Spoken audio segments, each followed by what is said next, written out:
Hello बच्चों। तो कैसे हैं आप सब? आई होप सब बहुत अच्छे होंगे। बच्चों, कल का पेपर है तो आज मैं इस टॉपिक को खत्म कर रहा हूं। आज मैं एलपीपी एंड प्रोबेबिलिटी को खत्म करूंगा। और एक और चीज, आप लोगों को रात को लेट तक आज नहीं पढ़ना, ठीक है? 8:30 9 बजे, 8 बजे इसको खत्म कर दो। और उसके बाद में 8 से 9 आप लोग जो है रेस्ट करिए, खाना खाइए, फैमिली से बात करिए। उसके बाद में आप लोग 9 बजे सो जाइए। 8 घंटे की नींद आप लोगों को लेनी है, ठीक है? सुबह आराम से उठें, ठीक है? सुबह जल्दी से उठ जाएं बेशक से, बट 8 घंटे की नींद आप लोगों को लेनी ही लेनी है, ठीक है? ऐसा ना हो पेपर में जाके आप लोग सोते रहें, ठीक है?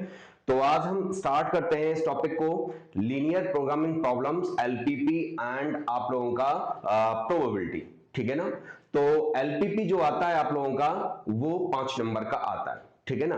तो 5 नंबर कैसे होते हैं? या तो 4 नंबर का हमारे पास में एलपीपी सॉल्व करने के लिए आएगा और 1 नंबर का हमारे पास में एमसीक्यू आएगा, या पूरा का पूरा 5 नंबर का हमारे पास में एलपीपी को सॉल्व करने के लिए दे देगा, ठीक है ना? वैसे ऐसा होता नहीं है, यानी जो क्वेश्चंस आज की डेट में जो सिलेबस के अकॉर्डिंग आ रहे हैं, तो 4 नंबर का आप लोगों का सॉल्यूशन आता है और 1 नंबर का हमारे पास में वो एमसीक्यू आता है, ठीक है ना?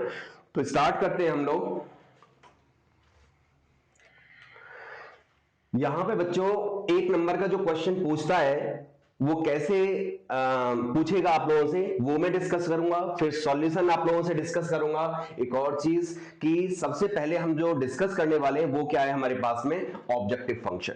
ऑब्जेक्टिव फंक्शन क्या होता है? जिसको हमें मैक्सिमाइज या मिनिमाइज करना होता है, उसको बोलते हैं हमारा ऑब्जेक्टिव। क्या है? ऑब्जेक्टिव फंक्शन बोलते हैं। उसके बाद में आता है हमारे पास में subject to constraints. Subject to constraints का मतलब क्या है कि उसकी जो वैल्यू है, जो मैक्सिमाइज और मिनिमाइज जो हो रहा है, वो किस पर डिपेंड कर रहा है? हमारे पास में वो वेरिएबल्स है। और वो वेरिएबल्स क्या है मेरे पास में? एक्स और वाई। और हमारे पास में जो इन कंडीशंस को, जो कंडीशंस गिवन होती हैं, उनको क्या बोलते हैं हम लोग? सब्जेक्ट टू कंस्ट्रेंट्स बोलते हैं। ये हमेशा आप लोगों के पास में एक्स इज ग्रेटर देन और इक्वल टू 0 होगा, वाई इज ग्रेटर देन और इक्वल टू 0 होगा, ठीक है? हमेशा यही आता है आप लोगों के लिए। ये चेंज होते रहते हैं आप लोगों के पास में, ये चेंज होते रहेंगे, ठीक है ना?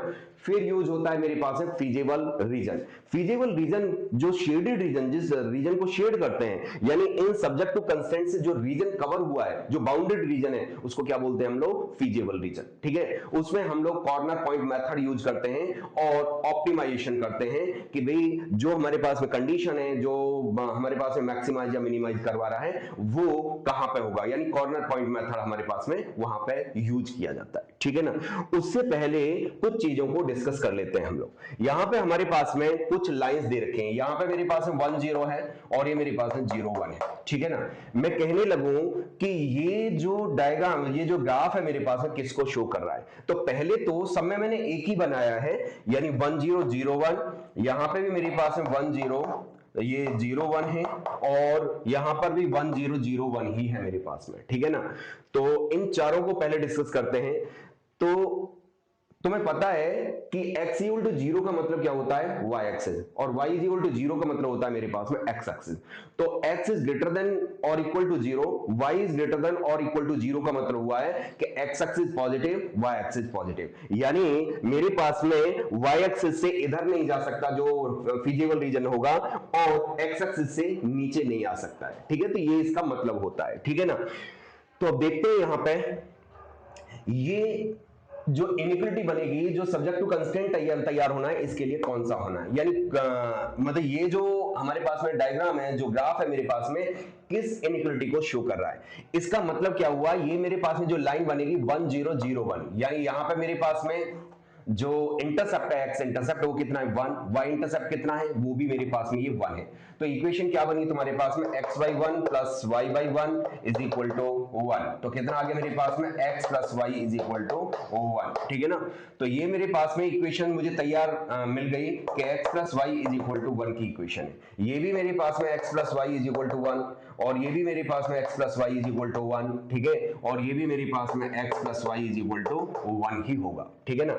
अब जो शेडेड रीजन है वो क्या रिप्रेजेंट कर रहा है? शेडेड रीजन क्या रिप्रेजेंट कर रहा है? तो आप देखेंगे कि यहां पे दो पॉसिबिलिटी है मेरे पास में कि x plus y is greater than और इक्वल टू 1 होगा या x plus y is less than और इक्वल टू 1 होगा। ठीक है, इनमें से कौन सा होगा आप देखें जरा यहां पे कि ये इस साइड आ रहा है हमारे पास में, इस साइड आ रहा है तो ये ओरिजिन, इसको बोलते हैं ओरिजिन साइड, यानी जो हमारे पास में प्लेन तैयार हुआ दो पार्ट में डिवाइड हुआ है ये प्लेन, तो एक साइड ओरिजिन है दूसरी साइड ओरिजिन नहीं है। जिस साइड ओरिजिन है उसको ओरिजिन साइड बोलते हैं हम लोग, और जिस साइड ओरिजिन नहीं है उसको अपोजिट साइड ऑफ ओरिजिन बोलते हैं। ठीक है ना, तो ये ओरिजिन साइड है, तो अगर ओरिजिन साइड को शेड किया गया है तो इसका मतलब ओरिजिन के जो कोऑर्डिनेट्स हैं 0 0 इस इनइक्वालिटी को सेटिस्फाई करेंगे। कौन सी इनइक्वालिटी को सेटिस्फाई कर रहे हैं चेक कर लेते हैं। तो 0 प्लस 0 इज ग्रेटर देन और इक्वल टू 1, इसका मतलब ये गलत, क्योंकि 0 1 से बड़ा नहीं होता है। और अगर मैं इसमें पुट करता हूं तो 0 प्लस 0 इज लेस देन और इक्वल टू 1, तो हमारे पास में इसको सेटिस्फाई कर रहा है। इसका मतलब मुझे पता चला कि मेरे पास में जो ये शेडेड रीजन रिप्रेजेंट कर रहा है x plus y is less than और इक्वल टू 1, यानी इसके इधर वाला पार्ट, इसके इधर वाला पार्ट। अब देखें कि इसके यहां पे भी वही चीज आ रही है मेरे पास, इधर वाला पार्ट, तो एग्जैक्टली जो इसकी सब्जेक्ट टू कंस्टेंट तैयार होंगे तो x plus y is less than और इक्वल टू 1, इसके अलावा कुछ नहीं। ठीक है ना, कुछ नहीं लिखना आप लोगों को।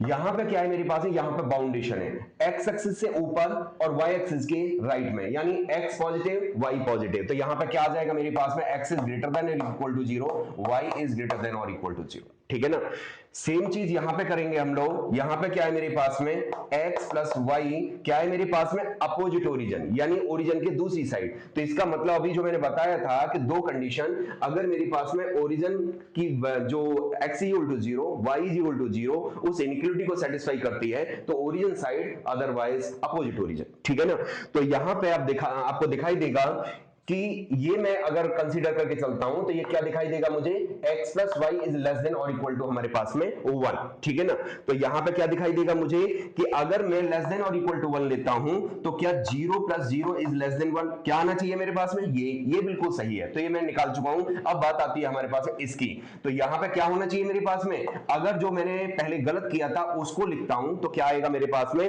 x plus y is greater than और इक्वल टू हमारे पास में 1। ठीक है ना, x plus y is greater than और इक्वल टू 1। ठीक है ना, तो ये मेरे पास में दिखाई दे रहा है कि 0 प्लस 0 इज ग्रेटर देन और इक्वल टू 1, तो 0 इज ग्रेटर देन और इक्वल टू 1, तो मेरे पास में ये फॉल्स है। इसका मतलब मुझे ओरिजिन साइड को नहीं लेना है, ओरिजिन साइड को नहीं लेना, अपोजिट ओरिजिन लेना होगा आप लोगों को। ठीक है ना, ये मैं डिस्कस कर चुका हूं। यहां पे क्या है मेरे पास में, ये और ये दोनों एक जैसे दिखाई दे रहे हैं, लेकिन आप देखेंगे कि यहां पे हमारे पास बाउंड हो गया है x एक्सिस y एक्सिस के राइट में और x एक्सिस के ऊपर, तो इसका मतलब ये और ये दोनों सेम चीज नहीं है, ये और ये दोनों सेम चीज नहीं है। तो ये क्या बनेगा मेरे पास में, x plus y is greater than और इक्वल टू 1 और x इज ग्रेटर देन और equal to 0, y is greater than और इक्वल टू 0। ठीक है ना, तो इन सब में आप लोगों को डिफरेंस पता चल गया होगा। ठीक है, अब आता है हमारे पास में ये क्या शो कर रहा है मेरे पास में, y इज इक्वल टू 1, ये लाइन है मेरे पास में, तो 1 से लेस की बात कर रहा है, तो इसका मतलब सब्जेक्ट टू कंस्टेंट जो तैयार होंगे वो क्या होंगे, y इज लेस देन और equal to 1 and x is greater than और equal to 0, y is greater than और इक्वल टू 0। क्यों, क्योंकि y एक्सिस के राइट में, y एक्सिस के राइट में और x एक्सिस के ऊपर, तो क्या होना चाहिए मेरे पास में, x इज ग्रेटर देन और equal to 0, y is greater than और equal to 0।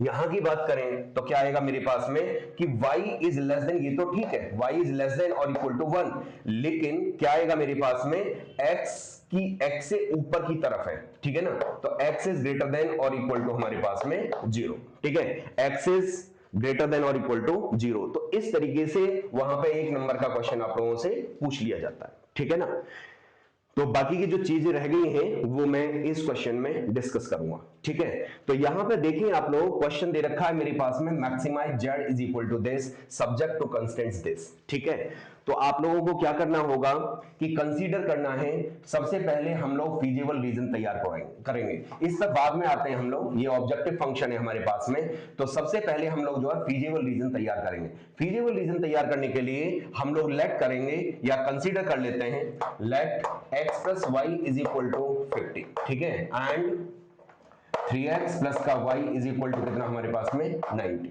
3x plus y is equal to 90। तो क्या करना है, जैसे आप लोग 10th क्लास में टेबल तैयार करते थे उसी तरीके से टेबल तैयार करनी है आप लोगों को। 11th में भी आप लोगों ने किया। तो यहाँ पे x, यहाँ पे मेरे पास है y। x की वैल्यू 0 पुट करेंगे इसमें तो 0, तो y इज इक्वल टू कितना हो जाएगा मेरे पास है 50। y is equal to 0 put करेंगे तो x इज इक्वल टू मेरे पास में 50।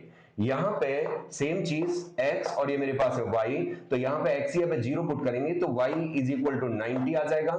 y is equal to 0 put करेंगे तो ये मेरे पास में कितना आ जाएगा 30 आ जाएगा। ठीक है ना।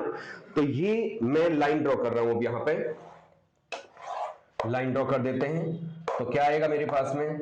तो आप लोगों को ग्राफ पेपर मिलेगा, उस पर बना सकते हैं, बिना उसके भी बना सकते हैं, बट मतलब थोड़ा सा ध्यान रखें। यानी x की वैल्यू देखो कहां से कहां तक जा रही है, 0 50 और 0 30। इसका मतलब किस किस चीज की जरूरत है आप लोगों को, x इक्वल टू 0। तो ओरिजिन ये रहा मेरे पास में, यहां पे ये x o x dash y o y dash. ठीक है ना।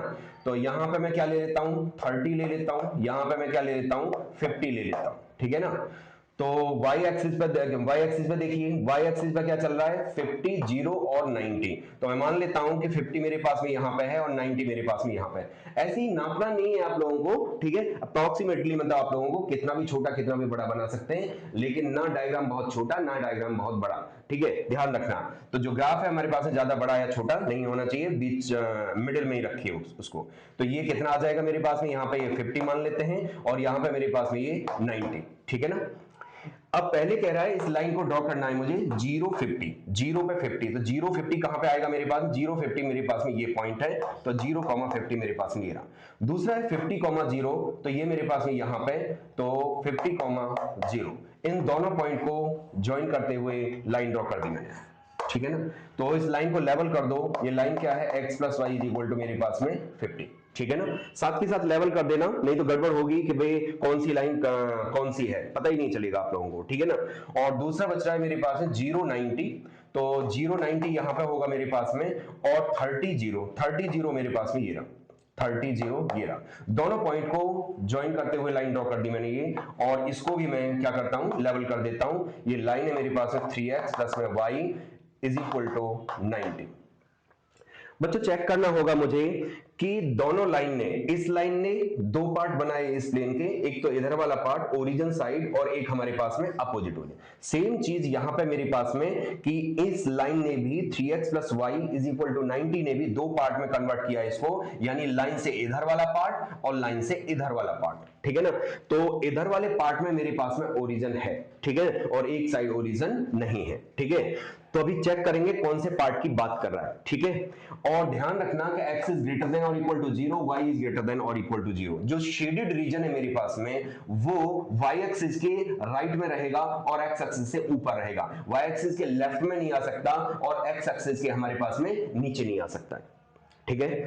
तो ये कौन डिसाइड करेगा, इनइक्वालिटी में put x equal to 0 y is equal to 0। तो यहां पे लिख देते हैं put x equal to 0 y is equal to 0 in किसमें x plus y is less than और इक्वल टू 50। तो कितना आ जाएगा 0 प्लस 0 इज लेस देन 50 और 0 इज लेस देन और लेस देन इक्वल टू 50। ठीक है।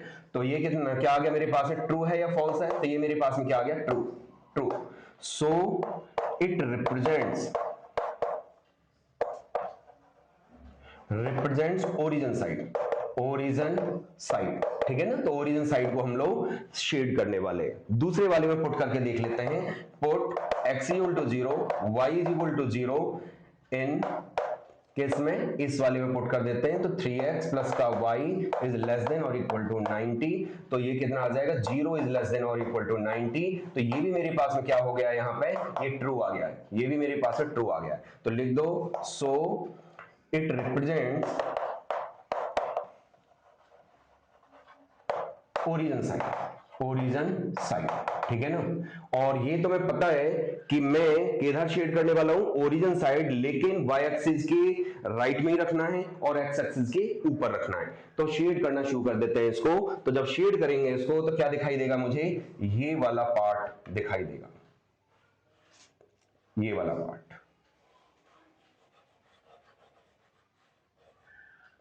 ठीक है जी।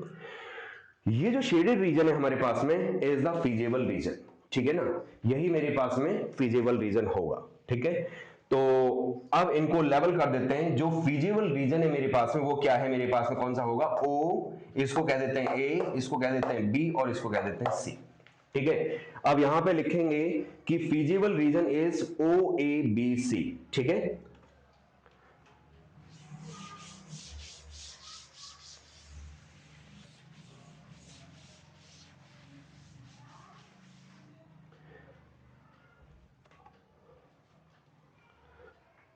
since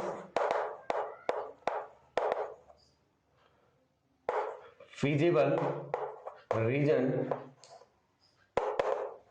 is O A B C O। ठीक है, O A B C O। ठीक है, ये मेरे पास है फिजिबल रीजन है। अब मुझे चेक करना है कि कहां पे ये मैक्सिमम है, कहां पे मेरे पास है मिनिमम है। तो मैं कॉर्नर पॉइंट मेथड यूज करने वाला हूं। तो ये मेरे पास में 0 0, तो मैं चेक करूंगा क्या जो फिजिबल रीजन आ रहा है, क्या सारे कॉर्नर पॉइंट्स आप लोगों को पता है, नहीं पता तो कैलकुलेट करिए। तो ये क्या है मेरे पास, ओ पता है मुझे, ए पता है, सी पता है, बट मुझे बी नहीं पता। तो बी कैसे निकलेगा, इस लाइन और इस लाइन का जो इंटरसेक्शन पॉइंट है वो मेरे पास में बी होगा। ठीक है ना, तो यहां पर लिख देंगे कि to find point B, solving कौन कौन सी, x plus y is equal to 50 and 3x plus का y इज इक्वल टू 90। ठीक है, दोनों को सॉल्व करें, इसको फर्स्ट कह देते हैं, इसको सेकंड कह देते हैं। तो इसमें से इसको माइनस कर देते हैं, तो माइनस माइनस माइनस ये कैंसिल आउट, माइनस का 2x is equal to minus का 40, तो x इक्वल टू कितना आ गया मेरे पास है 20। ठीक है ना, पुट इन फर्स्ट, तो किस में पुट कर देंगे, फर्स्ट में पुट कर देंगे। तो कितना 20 प्लस का y इज इक्वल टू 50, तो y इज इक्वल टू हमारे पास में 30। तो हैंस पॉइंट बी कितना आ गया मेरे पास में 20,30। Now using corner point method. ठीक है ना, तो यूजिंग कॉर्नर पॉइंट मेथड। ठीक है, कॉर्नर पॉइंट मेथड। ठीक है, और साथ में ये भी चेक करेंगे कि ये जो हमारे पास में फिजिबल रीजन आ रहा है वो क्या बाउंडेड है या अनबाउंडेड है। ये मैं कॉर्नर पॉइंट मेथड तभी यूज कर पा रहा हूं, अदरवाइज मुझे आगे जाना होगा, यही मुझे आंसर दे देगा कि अगर ये अनबाउंडेड होता तो कहानी कुछ और बन जाएगी। ठीक है ना, अनबाउंडेड का जो क्वेश्चन आता है बहुत कम आता है, बहुत कम। ठीक है, तो बाउंडेड का क्वेश्चन आप लोगों के पास में आता है। ठीक है ना, तो क्या होगा हमारे पास में, कॉर्नर पॉइंट मेथड यूज करेंगे। तो कैसे, टेबल तैयार कर देते हैं। यहां पे मेरे पास में कॉर्नर पॉइंट है। ठीक है, और यहां पे z इज इक्वल टू, अब इसका काम शुरू होता है मेरे पास में। ऑब्जेक्टिव फंक्शन क्या था मेरे पास में, z इज इक्वल टू कितना, z is equal to 4x plus का y।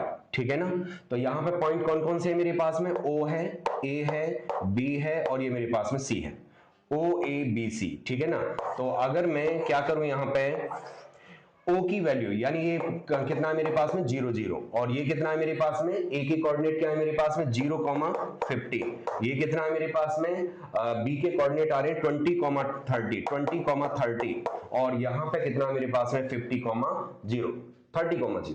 तो ये मेरे पास है 30,0। ठीक है, पॉइंट मैंने रख दिए यहाँ पे। तो वैल्यू पुट करते हैं, तो z इज कितना आ रहा है मेरे पास में 0 प्लस 0, तो हमारे पास में 0 प्लस 0 इज इक्वल टू 0। यहां पे z इज इक्वल टू कितना आ जाएगा मेरे पास में 0 प्लस में 50, 0 plus 50 is equal to 50, and यहां पे z इज इक्वल टू 24 जा कितना हो गया मेरे पास में 80 प्लस का 30 इज इक्वल टू 110।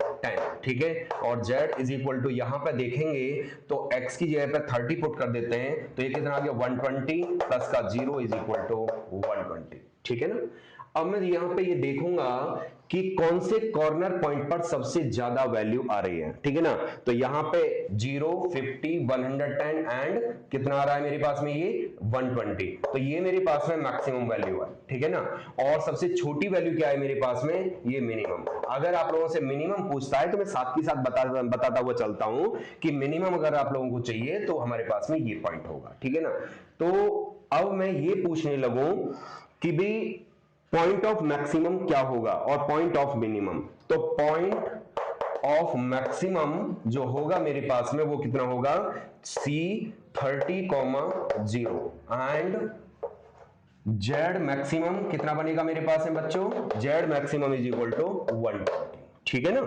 तो अगर आपसे x और y की वैल्यू पूछता है तो x इक्वल टू कितना, ये मेरे पास में x होगा, ये मेरे पास में y होगा। ठीक है ना। और पॉइंट ऑफ मिनिमम की बात करूं मैं तो क्या, कौन सा पॉइंट होगा, ओरिजिन 0,0 एंड ये मेरे पास में z मिनिमम कितना आ जाएगा मेरे पास में, वो 0। ठीक है ना। तो मैंने दोनों पॉसिबिलिटी बता दिए हैं कि अगर आप लोगों से मिनिमम पूछता है तो मिनिमम कैसे निकालेंगे, मैक्सिमम पूछता है तो मैक्सिमम कैसे निकालेंगे। एक और चीज यहां पे, अगर क्वेश्चन ये ना आके ऐसा हो जाए, कई बार ऐसा हो सकता है कि यहां पे मेरे पास में दो जगह एक से ज्यादा पॉइंट पर ये मेरे पास में कितना आ जाता है, सेम वैल्यू निकल के आ जाती है।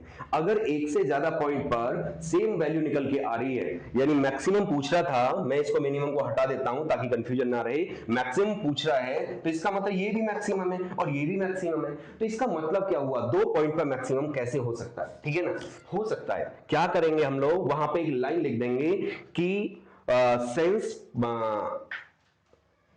point B and C has same maximum value as 120, then all points lying on the line segment B and C। तो इसका मतलब B और C को ज्वाइन करके जो लाइन सेगमेंट तैयार होगा उस पर जितने भी पॉइंट्स होंगे gave maximum same maximum value. बस इतनी सी लाइन लिखनी है कि B और C को ज्वाइन करके, तो B कहां है मेरे पास में, ये रहा, और C कहां पे, ये रहा, तो वो ये कहना चाहता है कि B और C पर यहां पे भी मैक्सिमम वैल्यू है, यहां पे भी सेम मैक्सिमम वैल्यू है। तो B और C एक ऐसा लाइन सेगमेंट होगा जिस पर B और C को मैं ज्वाइन करूं। लाइन सेगमेंट की बात करिए, लाइन की नहीं, पूरी लाइन पर नहीं, मैं कह रहा हूं कि लाइन सेगमेंट। ठीक है, तो line segment joining B and C give same maximum value as 120। ठीक है, तो ये आप लोगों को फाइनल आंसर दे देना है। ठीक है, एक क्वेश्चन हम लोग किसका कर लेते हैं, अनबाउंडेड का कर लेते हैं। अनबाउंडेड में थोड़ा सा काम बढ़ जाता है हमारे पास में। ठीक है ना, तो अगला क्वेश्चन हम लोग अनबाउंडेड का करते हैं। क्वेश्चन है हमारे पास में, objective function maximise z is equal to minus x plus का 2y सब्जेक्ट टू कंस्टेंट्स ये दे रखा है मेरे पास में। ठीक है ना, तो ध्यान रखना कि जब हमारे पास में लेस देन अगर कहीं पर दिखाई दे तो बाउंडेड बनेगा। ठीक है ना, और ग्रेटर देन दिखाई दे तो हमारे पास में अनबाउंडेड बनेगा। ठीक है, तो देखते हैं, चेक करते हैं। ठीक है, तो यहां पे मेरे पास में सब्जेक्ट टू कंस्टेंट्स क्या क्या दे रखा है, एक ये है, एक ये है एंड एक मेरे पास में ये है, और चौथा मेरे पास में ये तो सब में होता ही होता है। यहां पे x इज ग्रेटर देन और इक्वल टू 0 की जगह पे क्या दे दिया है, x इज ग्रेटर देन और इक्वल टू 3। तो ग्रेटर देन 0 का कोई मतलब नहीं बनता है। ठीक है, तो यहां पे हमारे पास में x इज ग्रेटर देन और इक्वल टू 0 नहीं देगा। ठीक है ना, तो करते हैं, कितनी लाइन तैयार होंगी मेरे पास में, 1 2 3। ठीक है, तो मैं लेट कर लेता हूं x इज इक्वल टू 3। ठीक है, number 2 x plus y is equal to 5 and x plus 2y is equal to 6। Feasible region तैयार कर रहा हूं मैं इसके लिए। ठीक है ना, तो x इक्वल टू 3 जो होगा मेरे पास में वो पैरेलल टू क्या होगा, y एक्सिस होगी हमारे पास में लाइन। तो उसको करने की कुछ जरूरत नहीं है, मैं डायरेक्टली ड्रॉ कर दूंगा। यहां पे मेरे पास में टेबल तैयार कर लेंगे, तो कितना आ जाएगा मेरे पास में, ये टेबल जब तैयार करेंगे तो ये मेरे पास x, ये y, तो x ये पे 0 पुट करते हैं तो y is equal to 5, y की जगह पे 0 तो x इक्वल टू 5। ठीक है ना, तो यहां पे कितना हो जाएगा मेरे पास में, यहां पे x की जगह पे 0, तो मेरे पास में x की जगह पे 0 पुट करेंगे y इज इक्वल टू 3 आ जाएगा, और y की जगह पे 0 पुट करेंगे तो x इक्वल टू 6 आ जाएगा।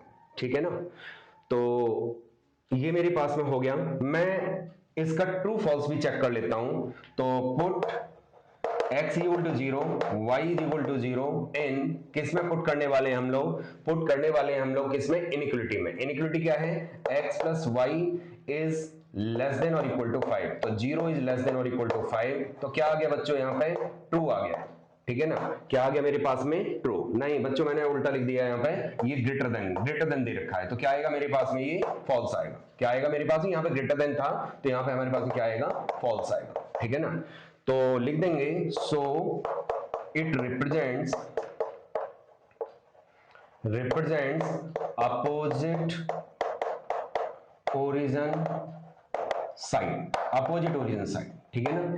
इसमें पुट करते हैं हम लोग, put x equal to 0, y is equal to 0 and inequality क्या है मेरे पास में, x plus 2y is greater than और इक्वल टू 6। तो कितना आ जाएगा, 0 इज ग्रेटर देन और इक्वल टू 6। तो क्या आ गया मेरे पास, ये भी फॉल्स आ गया, ये भी फॉल्स है। तो लिख देंगे यहां पे, सो इट रिप्रेजेंट्स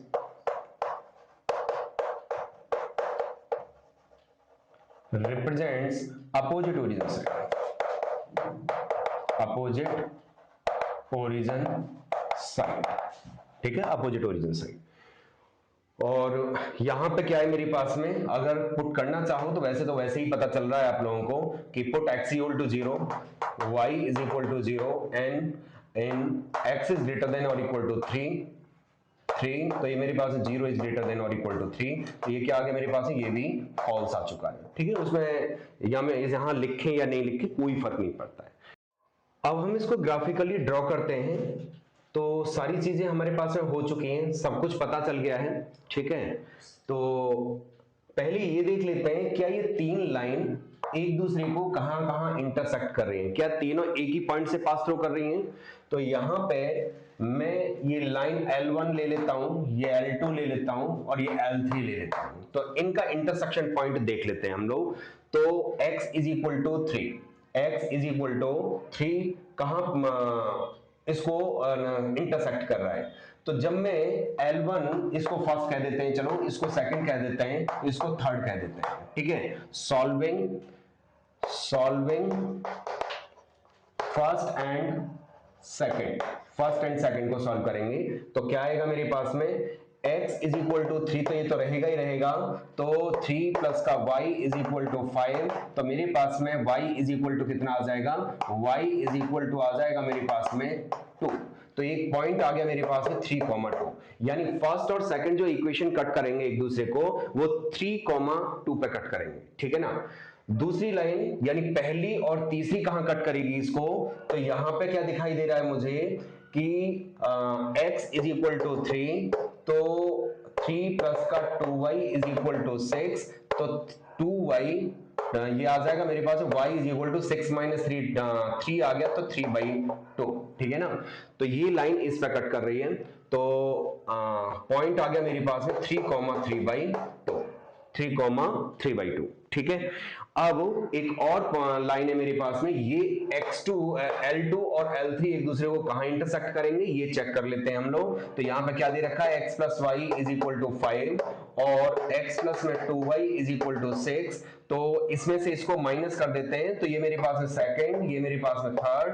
तो सब्ट्रैक्टिंग कितना आ जाएगा मेरे पास में, ये माइनस माइनस माइनस से कैंसिल आउट, माइनस का y is equal to minus का 1, तो y इज इक्वल टू 1, ठीक है। इसमें पुट कर देते हैं सेकंड में, तो कितना आ जाएगा मेरे पास में, x प्लस का 1 is equal to 5, so x is equal to 4। तो इसका पॉइंट ऑफ इंटरसेक्शन कितना आ गया मेरे पास में, 4,1। ड्रॉ करना शुरू करते हैं हम यहाँ।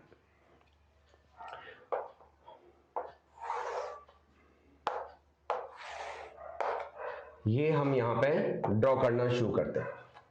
ये मेरे पास में x o x dash y o y dash, ठीक है जी। तो x इज इक्वल टू 3, तो पहले हम प्लॉटिंग कर लेते हैं, कितना आ जाएगा मेरे पास में, x की वैल्यू कहां तक जा रही है, 0, 5 और 6 और 3। तो यहां पे मेरे पास में 0, ये मेरे पास में कितना आ जाएगा, 3 आ जाएगा, 3, और यहां पे मेरे पास में ये 5 आ जाएगा, 5, और ये मेरे पास में 6, ठीक है ना। ये कितना आ जाएगा पॉइंट, 3,0, 5,0 एंड 6,0, ठीक है। वहां पे क्या दे रखा है मेरे पास में उसके लिए 0, 3 और 6, 0, 3, 5। तो 0 यहां पे मेरे पास में, 3 में मान लेता हूं यहां पे है, और 5 मान लेता हूं मैं वो यहां पे है, ठीक है ना। तो ये कितना 0, 3, ये कितना 0, 5, ठीक है। अब इनको ज्वाइन कर देते हैं। तो ये लाइन जो है मेरे पास में x इक्वल टू 3 मेरे पास में ऐसे जाएगी, ये मेरे पास में x इक्वल टू 3 होगी। उसके बाद में 5,0 और 0,5 इनको ज्वाइन कर देते हैं। तो इस पॉइंट को और इस पॉइंट को ज्वाइन करते हैं हम लोग। तो ये लाइन आ गई मेरे पास में, ठीक है ना। तो ये कितना आ जाएगा मेरे पास में, x plus y is equal to कितना, 5, ठीक है। उसके बाद में क्या करना है, उसके बाद में क्या करना है मुझे, 0,3 और 6,0 को ज्वाइन करना है मुझे। तो इसको ज्वाइन करते हुए लाइन ड्रॉ कर दीजिए। तो ये मेरे पास में तीसरी लाइन ड्रॉ हो चुकी है, ठीक है ना। तो ये कितनी है मेरे पास में, x प्लस में 2y इज इक्वल टू 6। अब जरा देखें कि कौन से रीजन की बात की जा रही है। एक और चीज कि पहले मैं इन पॉइंट्स को भी प्लॉट कर देता हूं। तो ये पॉइंट्स क्या क्या है मेरे पास में, एक पॉइंट ये मेरे पास में x इक्वल टू 3 और इस लाइन ने यानी x प्लस में 2y, यानी पहली और तीसरी लाइन, पहली और तीसरी का जो सॉल्यूशन बन रहा है मेरे पास वो कौन सा है, वो मेरे पास में ये रहा, ठीक है ना, 3,3/2। तो पहली और तीसरी का 3,3/2 ये आ गया मेरे पास में। इन दोनों का क्या बन रहा है मेरे पास में, 4,1। कितना बन रहा है मेरे पास में, ये 4,1 बन रहा है, ठीक है ना। तो बच्चों इसको थोड़ा सा ध्यान से देख लीजिएगा, क्योंकि थोड़ा सा ये डायग्राम सही नहीं बना है, क्योंकि ये 4,1 है मेरे पास में, 4,1 ये थोड़ा सा ऊपर की तरफ आना चाहिए, क्योंकि ये पॉइंट क्या है मेरे पास में, 3,3/2 है, 3,3/2 है, और यहां पे मेरे पास में ये 4,1 दिखाई दे रहा है। तो ये थोड़ा सा मेरे पास में नहीं ठीक है, ठीक है, ये x की वैल्यू 3 है, x की वैल्यू यहाँ पे 4 है, ठीक है, ये पॉइंट ठीक, कोई दिक्कत नहीं है। तो ये मेरे पास में 4, कितना हो गया मेरे पास में, 4,1 हो गया है। और एक और पॉइंट है मेरे पास में, वो क्या है मेरे पास में, 3,2। तो ये मेरे पास में 3,2 हो गया, ठीक है। तो ये सारे के सारे पॉइंट मतलब मैंने यहां पे प्लॉट कर दिए हैं। अब मुझे कौन से रीजन की बात कर रहा है, यानी इस लाइन से इधर की बात कर रहा है, ठीक है। तो ये वाला पार्ट इस लाइन से इधर की बात कर रहा है, तो ये वाला पार्ट, ये वाला पार्ट इस लाइन से ऊपर की बात कर रहा है, ये वाला पार्ट, और यहां पे y एक्सिस यानी जो y इज ग्रेटर देन और इक्वल टू 0 है, यानी x एक्सिस पॉजिटिव, ठीक है ना, यानी y की जो वैल्यू है मेरे पास है वो पॉजिटिव, यानी 0 से ऊपर की तरफ लेनी है, यानी इससे नीचे की तरफ नहीं आना। तो इसका मतलब जो रीजन कवर हो रहा है मेरे पास में, वो देश ऐसे आया, फिर ऐसे गया, और उसके बाद में ये हमारे पास में ऐसे गया। इसका मतलब फीजिबल रीजन कौन सा बनेगा हमारे पास में, फीजिबल रीजन जो बनेगा बच्चों, वो ये वाला पार्ट बनेगा। फीजिबल रीजन जो बन रहा है मेरे पास में, वो ये वाला पार्ट तैयार हो रहा है।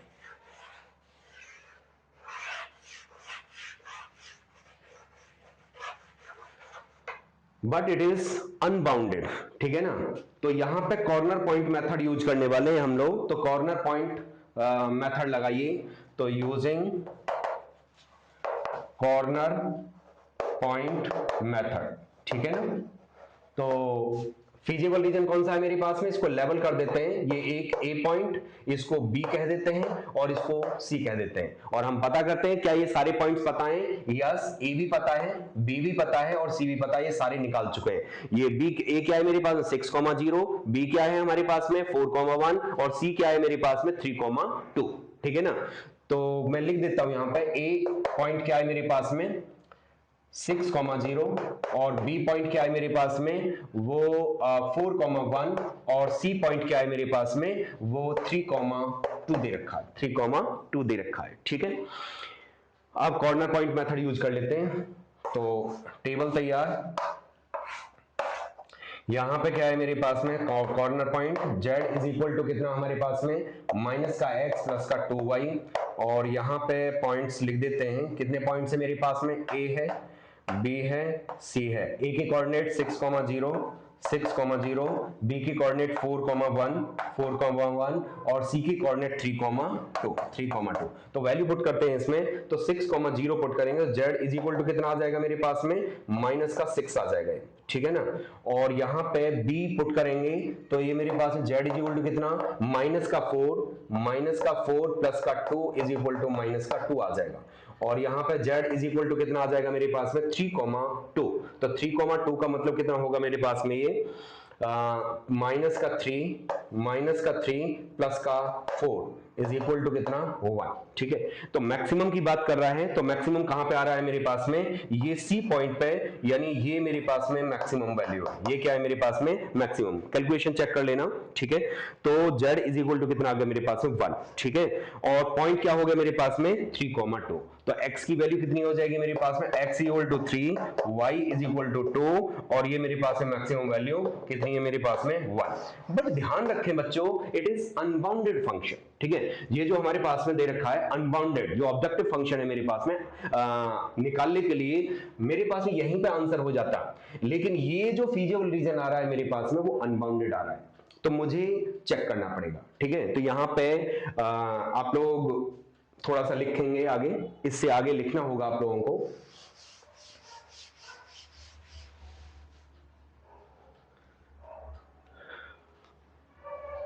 Since feasible region is unbounded, then we have to check। ठीक है, हमें चेक करना पड़ेगा कि यही आंसर होगा या कुछ और होगा। ठीक है ना, तो कैसे चेक करेंगे, ध्यान रखना कि अगर हमारे पास में मिनिमम की बात करता है तो ये जो z दे रखा है मेरे पास में, z जो दे रखा है मेरे पास में माइनस एक्स प्लस 2y, वो कैसा लेंगे, माइनस एक्स प्लस 2y के लिए लेस देन कितना ले लेंगे हम लोग, जो हमारे पास में मिनिमम, सपोज करो मिनिमम यहाँ पे -6 है तो हम लोग -6 ले लेंगे। ठीक है ना, लेकिन अगर हमारे पास मैक्सिमम की बात कर रहा है तो जिस पॉइंट पे जहां जो मैक्सिमम वैल्यू आई है उससे ग्रेटर वैल्यू ले लेंगे। तो क्या आ जाएगा मेरे पास में, ये निकल के आएगा मेरे पास में z को वो ग्रेटर देन लेना होगा मुझे। ठीक है, इसका मतलब -x प्लस का 2y is greater then minus का 6। तो सेम उसी तरीके से लाइन ड्रॉ करेंगे इसकी, तो कितना आ जाएगा मेरे पास में, फिर से तो x y 0, x की जगह पे 0, तो y की वैल्यू कितनी आ जाएगी मेरे पास में, बच्चे -6 नहीं था, मैक्सिमम करवा रहा था तो 1 आएगा मेरे पास, 1 आएगा, क्योंकि ये मिनिमम के लिए बता रहा था। दोनों को एक साथ बता दिया है मैंने कि अगर मिनिमम की बात करता है तो जिस पॉइंट पर मिनिमम आ रहा है ऑब्जेक्टिव फंक्शन को उससे लेस ले लेते हैं, और मैक्सिमम की बात कर रहा है तो जिस पॉइंट पर मैक्सिमम आ रहा है उससे ग्रेटर ले लेते हैं। तो यहां पे x की वैल्यू 0 पुट करेंगे तो y की वैल्यू कितनी हो जाएगी 1/2, y की जगह पर 0 पुट करेंगे तो x की वैल्यू कितनी हो जाएगी -1।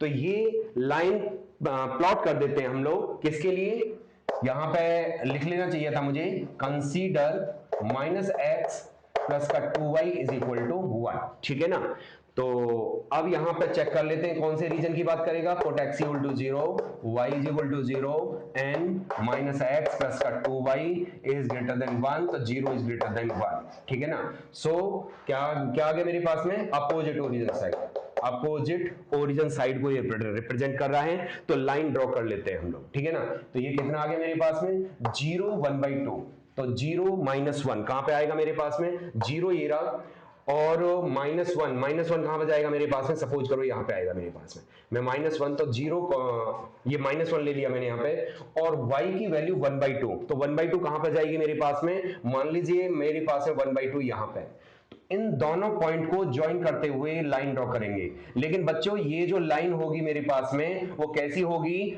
डॉटेड लाइन होनी चाहिए, ये मेरे पास में आप लोगों को डॉटेड लाइन बनानी होगी। ठीक है ना, ये मेरे पास, और ये किसको रिप्रेजेंट करेगा, -x प्लस का 2y इज इक्वल टू 1। ठीक है, अब ध्यान रखना कि इसका रीजन ये कौन से पार्ट को रिप्रेजेंट करता है, अपोजिट ओरिजिन। तो अपोजिट ओरिजिन कौन सा आ रहा है मेरे पास में, ये वाला पार्ट, ये वाला पार्ट। तो आप देखिए कि क्या इस रीजन, इसका जो रीजन आ रहा है मेरे पास में, इसकी वजह से जो रीजन तैयार हुआ है और जो फीजिबल रीजन है उसमें कोई कॉमन पॉइंट आ रहा है। अगर सिंगल पॉइंट भी कॉमन है तो हमारे पास में कोई भी मिनिमम या मैक्सिमम जो भी पूछ रहा है वो वैल्यू एग्जिस्ट नहीं करेगी, यानी जो मैंने निकाला है वो गलत निकाला है। ठीक है, और अगर कोई भी वैल्यू कॉमन नहीं आती, एक सिंगल पॉइंट भी कॉमन नहीं आता है, तो इसका मतलब जो मैंने आंसर पहले लिया था वही आप लोगों का आंसर हो जाएगा। ठीक है, तो यहां पे फाइनल कमेंट कर देंगे, since x plus minus x plus 2y is greater than 1 and feasible region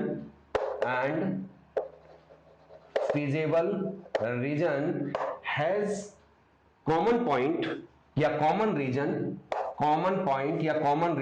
so z is equal to 1 is not the maximum value, ठीक है ना, so there is no maximum value exist, ठीक है ना। मैं एक बार ब्रीफ कर देता हूं, हालांकि ये क्वेश्चन मतलब बहुत रेयरली आएगा, क्योंकि ये क्वेश्चन अगर आएगा तो 1 नंबर का आप लोगों का एमसीक्यू नहीं आएगा, ये पूरा 5 नंबर का आएगा, ठीक है ना। तो यहाँ पे ऑब्जेक्टिव फंक्शन दे रखा होगा, मैक्सिमम वैल्यू दे रखी होगी, मैक्सिमाइज करवा रहा है या मिनिमाइज। तो मिनिमाइज और मैक्सिमाइज के लिए मैंने क्या बताया था कि अगर मेरे पास मैक्सिमाइज करवा रहा है तो जहां पर जिस पॉइंट पर हमारे पास मैक्सिमम आ रहा है अनबाउंडेड के केस में तो क्या करना है, हमें ये ग्रेटर देन लेना है, और अगर मिनिमम की बात कर रहा है तो हमारे पास में मिनिमम से लेस लेना है, ड्रॉ करना है। अगर कोई कॉमन पॉइंट आ गया हमारे पास में, तो कोई भी हमारे पास में मैक्सिमम या मिनिमम वैल्यू एग्जिस्ट नहीं करेगी, और अगर नहीं आया तो हमारे पास जो आप लोगों ने आंसर निकाल रखा है कॉर्नर पॉइंट मेथड से, वही आप लोगों का आंसर हो जाएगा। आई होप आप लोगों को ये क्लियर हो चुका होगा, ठीक है। तो 3 तरह की पॉसिबिलिटी थी, वो मैंने आप लोगों से डिस्कस कर ली। तो एक एक क्वेश्चन आप लोग घर पर करके देख लें। टॉपिक स्टार्ट कर रहे हैं हम लोग, वो प्रोबेबिलिटी स्टार्ट कर रहे हैं, ठीक है। प्रोबेबिलिटी के लिए मैंने आप लोगों को बोला था कि बेस थ्योरम आप लोग मेरे पुराने वाले वीडियो देख लें, उसमें पूरा बेस थ्योरम का टॉपिक दे रखा है, ठीक है। बाकी का मैं यहाँ पे डिस्कस कर रहा हूँ, ठीक है। तो यहाँ पे क्या क्या पढ़ेंगे आप लोग, कंडीशनल प्रोबेबिलिटी, नंबर 2 इंडिपेंडेंट वाला केस, और तीसरा होगा हमारे पास में क्या, जो प्रोबेबिलिटी डिस्ट्रीब्यूशन, ठीक है। तो प्रोबेबिलिटी डिस्ट्रीब्यूशन आप लोगों का एनसीईआरटी में नहीं है, लेकिन क्वेश्चन आ जाता है तो आप लोग उसको भी देखेंगे, ठीक है, उसको डिस्कस करना होगा मुझे, ठीक है। तो यहाँ पे कंडीशनल प्रोबेबिलिटी आप लोगों को पता ही होगा कि क्या होता है मेरे पास में, पी ए बाई बी या मेरे पास है पी बी बाई ए, ठीक है ना। P A by B is equal to कितना बनेगा हमारे पास में, यहाँ पे P A intersection B over में कितना हमारे पास में पी बी, ठीक है। और यहाँ पे क्या है, P B is not equal to 0, ठीक है ना। और यहाँ पे क्या है मेरे पास में, P A intersection B over में कितना पी ए, और पी ए क्या नहीं होना चाहिए मेरे पास में, पी ए 0 के बराबर नहीं होना चाहिए, ठीक है ना, 0 के बराबर नहीं होना चाहिए। एक्चुअली मैं तो यही फॉर्मूला यूज करवाता हूं, लेकिन याद आप लोगों को इसको भी करना होगा, क्योंकि जो न्यूमेरिकल पार्ट होता है उसमें पी ए बाई बी और पी बी बाई ए दोनों यूज होता है। तो अगर आप लोगों को दोनों फॉर्मूले नहीं याद तो आप लोग नहीं कर पाओगे, बट जितनी भी वर्ड प्रॉब्लम्स आएंगी सबको मैं एक ही तरीके से करूंगा यहाँ पे, पी ए बाई बी के तरीके से। दूसरी बात कि पी ए बाई बी जो है मेरे पास में, ये फॉर्मूला लगाना बुक में आप लोगों को ऐसे ही मिलेगा। तो P A by B मैं दूसरे तरीके से निकलवाऊंगा, P A by B is equal to क्या लिखेंगे इसको, देखो मैं इसको सॉल्व करके बता देता हूं। तो इसको लिख सकते हैं n A intersection B over में कितना, एन एस ओवर में इसको क्या लिख सकता हूं मैं, एन बी ओवर में एन एस। तो इससे ये कैंसिल, कितना आ गया मेरे पास में, n A intersection B upon में एन बी। तो मैं ये वाला फॉर्मूला यूज करने वाला हूं, यानी पी ए बाई बी आप लोगों को जो याद करना है वो n A intersection B over में एन बी भी याद करना है, क्योंकि जितने भी वर्ड्स प्रॉब्लम होंगे मैं इसी से सॉल्व करवाऊंगा। तो कैलकुलेशन आसान पड़ जाती है। अगर तुम इसको करोगे तो क्या करोगे, इसमें पी ए बाई बी निकालने के लिए पी ए इंटरसेक्शन बी निकालोगे, पी बी निकालोगे, उसके बाद में जाके यहाँ पे सॉल्व करोगे। लेकिन मुझे यहाँ पे कुछ नहीं करना, मुझे एन ए इंटरसेक्शन बी चाहिए, मुझे एन बी चाहिए, ठीक है ना। तो कुछ क्वेश्चंस हैं आप लोगों के पास में, कुछ क्वेश्चंस क्या कि साथ के साथ मैं इंडिपेंडेंट को भी डिस्कस कर लेता हूं कि अगर मेरे पास में ये P A by B का मतलब क्या है, probability of the event A when event B has already occurred, यानी जो घटना B है वो पहले घट चुकी है, ठीक है ना। ये घटना B हमारे पास में घट चुकी है, ठीक है ना। तो या मैं इसको देखूं कि P B by A, तो P B by A is equal to क्या होगा मेरे पास में, probability of the event B event A has already occurred. आप ऐसे भी सोच सकते हैं कि आप अगर इसको याद ना करें तो आप इसको याद कर लें, ठीक है ना। क्यों इससे फायदा ये मिलेगा तुम्हें, पी बी बाई ए, यानी क्योंकि ए जो है पहले आता है, बी बाद में आता है, तो इसलिए क्या है मेरे पास में याद करना आसान रहेगा कि probability of the event B when event A has already occurred, ठीक है ना। तो याद करने में आप लोगों को आसानी रहेगी। तो वही फॉर्मूला वही n A intersection B over में कितना नीचे जो दे रखा हो, जो घटना पहले घट चुकी है वो आएगा मेरे पास में, यानी ये मेरे पास में एन ए, ये फॉर्मूला याद कर सकते हैं। अब मैं ये कहने लगूं कि अगर पहली घटना कौन से वाले फॉर्मूले में, इस वाले फॉर्मूले में, ठीक है ना, जब मैं न्यूमेरिकल पार्ट की या बेसिक कॉन्सेप्ट की बात करूंगा तो ये एन वाला फॉर्मूला आप लोगों को यूज नहीं करना। तो इसका मतलब क्या हुआ कि पी ए बाई बी और पी बी बाई ए की बात कर रहा हूं मैं, तो कितना पी बी बाई ए। अगर मैं ये कहूं कि पी ए बाई बी और पी बी बाई ए दोनों बराबर है, मैंने कहा कि ये मेरे पास में P A by B is equal to P B by A, तो क्या कमेंट करोगे इसके बारे में आप लोग। तो इसका मतलब पी ए बाई बी देख लेते हैं हम लोग, क्या बनेगा कि P A intersection B over में P B is equal to P A intersection B over में कितना मेरे पास है पी ए। तो यहाँ पे कितना भाई ये पी ए इंटरसेक्शन बी से P A intersection B cancel, cross multiply करेंगे तो P B is equal to कितना आ गया मेरे पास में P A, P B is equal to P A. तो ये एक नंबर का क्वेश्चन आप लोगों का आ जाता है कि भाई हमारे पास में दो इवेंट ए एंड बी दे रखे हैं और एंड साथ में हमें P A by B is equal to P B by A, then चार ऑप्शन आप लोगों को दे देगा, तो कौन सा ऑप्शन सही होगा, तो उसमें P B is equal to P A आ जाएगा, यानी P A is equal to P B, ठीक है। अब मैं यहां पे बात करूं इसकी कि इंडिपेंडेंट की बात करूं मैं, तो यहां पे मुझे पी लगाना पड़ेगा, ठीक है ना, क्योंकि हम प्रोबेबिलिटी की बात कर रहे हैं, ठीक है, प्रोबेबिलिटी निकाल नहीं रहे, हम किसी कॉन्सेप्ट की बात कर रहे हैं। तो जब मेरे पास है P B by A is equal to P A intersection B upon P A है, तो मैं कहने लगूं कि ये इंडिपेंडेंट कब हो सकता है। मैंने कहा कि पहली घटना अगर दूसरी घटना को इफेक्ट कर रही है तो कंडीशनल प्रोबेबिलिटी अप्लाई होती है, ठीक है। लेकिन अगर पहली घटना दूसरी घटना को इफेक्ट नहीं कर रही है, इसका मतलब उस केस में P B by A is equal to क्या हो जाएगा मेरे पास है पी बी। अगर मेरे पास में P B by A is equal to P B हो जाता है तो क्या बनेगा मेरे पास है P B is equal to P A intersection B over में पी ए। तो इसका मतलब मैं इसको इधर शिफ्ट करूं तो पी ए इंटरसेक्शन बी कितना आ जाएगा मेरे पास में पी ए इंटू में P B, P A into में पी बी आ जाएगा। और यही मेरे पास है मल्टीप्लिकेशन थ्योरम भी है मेरे पास में, ठीक है ना। मल्टीप्लिकेशन थ्योरम क्या है मेरे पास में, इसी को अगर मैं इधर शिफ्ट कर दूं तो ये मेरे पास है P A intersection B is equal to कितना आ जाएगा पी ए इंटू में P B by A, P B by A, ठीक है ना। तो दिस इज मल्टीप्लिकेशन थ्योरम। और मल्टीप्लिकेशन थ्योरम में अगर मैं पी बी बाई ए को पी बी के बराबर लिख दूं तो ये मेरे पास में क्या आ जाएगा पी ए इंटू में P B, P A into में पी बी। तो इसका मतलब इन केस अगर मेरे पास है P A intersection B is equal to P A into P B आ जाता है तो मैं कह सकता हूं कि ये दोनों इवेंट्स क्या है मेरे पास में इंडिपेंडेंट इवेंट्स हैं। तो कई बार चेक करवा लेता है या प्रूव करवा लेता है कि भी चेक करिए कि ये दोनों इवेंट्स ए बी मेरे पास में इंडिपेंडेंट है या नहीं। तो आप लोगों को क्या करना होगा पी ए इंटरसेक्शन बी निकालना, पी ए पी बी निकालना, P A intersection B is equal to P A into P B अगर आ जाता है तो हमारे पास में ये इंडिपेंडेंट इवेंट्स है। मतलब दूसरा केस कि अगर मेरे पास में B और C को मुझे लेना है तो पी बी इंटू में पी सी आना चाहिए, यानी P B intersection C is equal to क्या आ जाना चाहिए मेरे पास में पी बी इंटू में पी सी आ जाना चाहिए, ठीक है ना। तो कुछ क्वेश्चंस ट्राई कर लेते हैं हम लोग। देखा है हमारे पास में P A is equal to 0.8, P B is equal to this, P A B by A is equal to this, find तीन पार्ट है इसके P A intersection B, P A by B and P A union B, ठीक है। तो start करते हैं पहले वाले का सॉल्यूशन। यहां पे क्या है मेरे पास है मुझे पी ए इंटरसेक्शन बी चाहिए, ठीक है ना। तो P A intersection B, P A intersection B is equal to क्या होगा तुम्हारे पास में। तो पहले इसको देखें, ये जो दे रखा है मेरे पास में कि भी P B by A is equal to कितना है 0.4 इज इक्वल टू 4/10। तो या ऐसे ही रहने दो, कोई दिक्कत नहीं है, इसको कैलकुलेट कर लेंगे। पी बी बाई ए कितना हो जाएगा मेरे पास है P A intersection B over में कितना होगा मेरे पास है P A is equal to 0.4। तो पी ए इंटरसेक्शन बी मुझे निकालना है और ये पी ए मुझे कितना दे रखा है 0.8। पहले इसको इधर शिफ्ट कर देते हैं तो कितना आ जाएगा मेरे पास P A intersection B is equal to 0.4 into में ये पी ए इधर जाएगा तो मल्टीप्लाई में हो जाएगा और पी ए कितना दे रखा है मेरे पास 0.8 तो कितना आ जाएगा 0.32। तो यही आप लोगों का आंसर है। तो पी ए इंटरसेक्शन बी आप लोगों के पास में आ चुका है।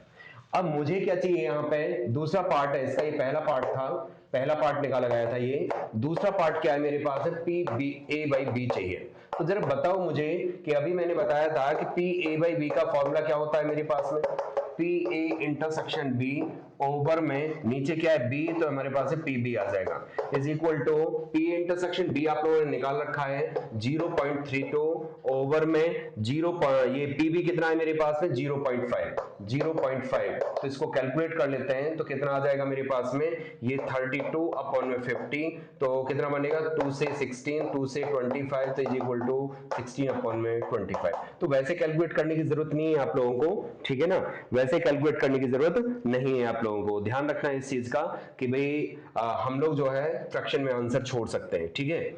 और तीसरा है हमारे पास में, तीसरा क्या है पी ए यूनियन बी। सारे बच्चों को पता होगा कि पी ए यूनियन बी क्या होता है, एटलीस्ट कहीं पे वर्ड यूज होता है तो इसका मतलब ए यूनियन बी की बात कर रहा है वो हमसे, ठीक है ना।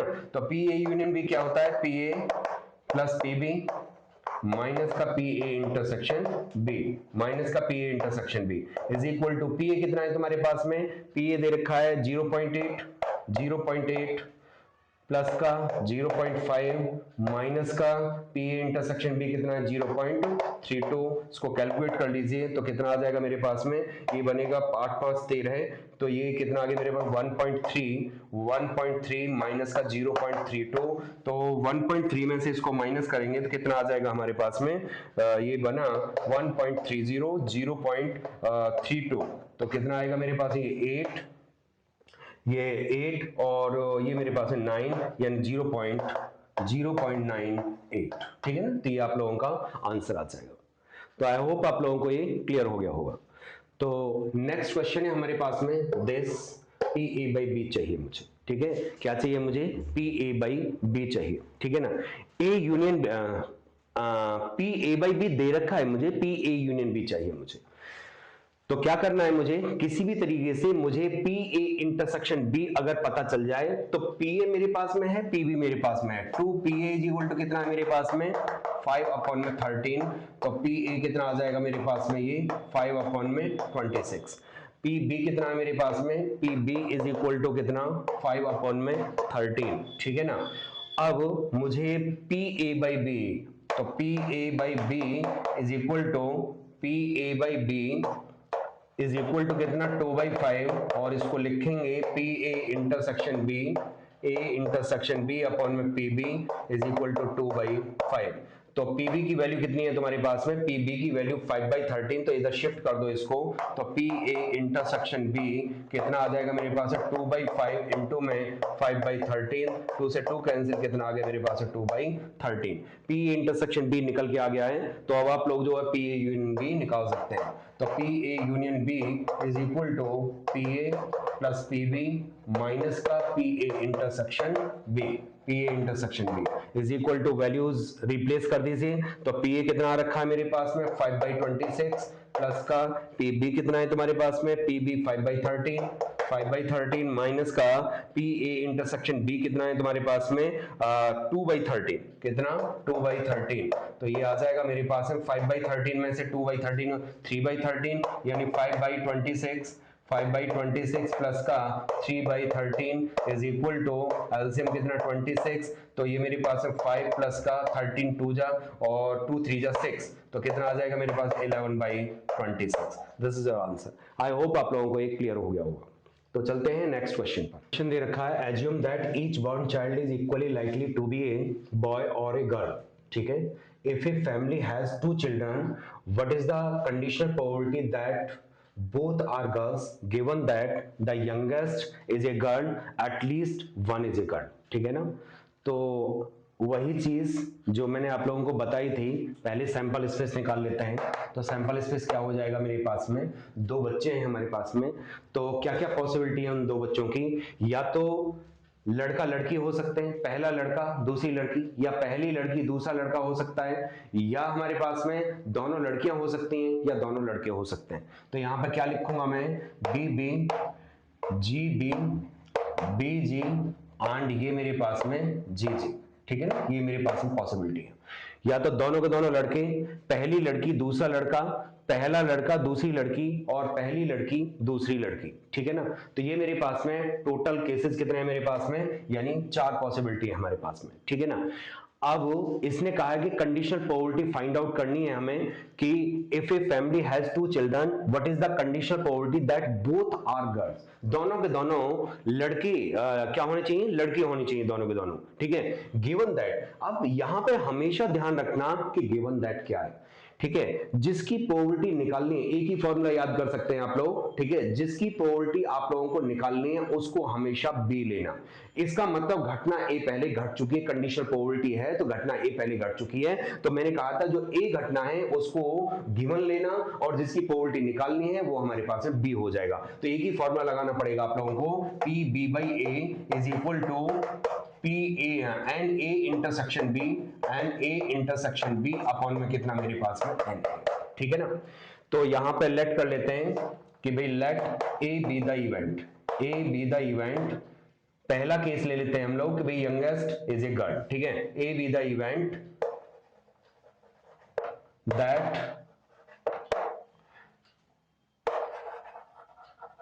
Youngest is a girl, is a girl. ठीक है ना, तो यहां पे दूसरा केस ले लेते हैं बी, बी क्या है मेरे पास है, जिसकी प्रोबेबिलिटी फाइंड आउट करनी है। ठीक है, तो B the event that both are girls, both are girls,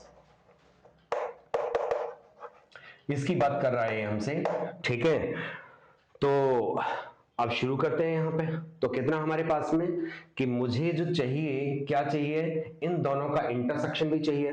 तो इसका मतलब क्या होना चाहिए मेरे पास में, फॉर्मूला हमारे पास में ए एन ए इंटरसेक्शन बी, और एन ए है। ठीक है ना, तो ए इंटरसेक्शन बी क्या हो जाएगा, तो A intersection B is equal to, जरा बताओ, ए इंटरसेक्शन बी वो कंडीशन होगी जिसमें दोनों के दोनों लड़कियां हों और यंगेस्ट मेरे पास में गर्ल हो। ठीक है ना, तो वो कौन सा केस है मेरे पास में, वो सिर्फ और सिर्फ एक केस है। ठीक है ना, कि दोनों लड़कियां, यानी ए और बी में कॉमन क्या है। कई बार आप लोगों को क्या होगा कि ये पॉसिबिलिटी नहीं होगी कि ये हमारे पास सैंपल स्पेस बना सके।